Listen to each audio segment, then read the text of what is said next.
জীবনের হিসাব মেলে না আমার, জীবনের হিসাব মেলে না,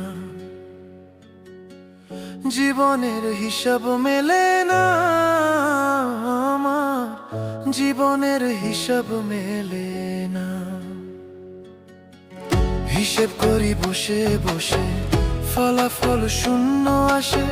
ক্ষমা পাওয়ার যোগ্য সেই ব্যক্তি যে ভুল করে, ক্ষমা পাওয়ার যোগ্য সেই ব্যক্তি নয় যে বেঈমানি করে। কারণ ভুল মানুষ না সঠিক মেলে না, জীবনের হিসেব মেলে না আমার, জীবনের হিসেব মেলে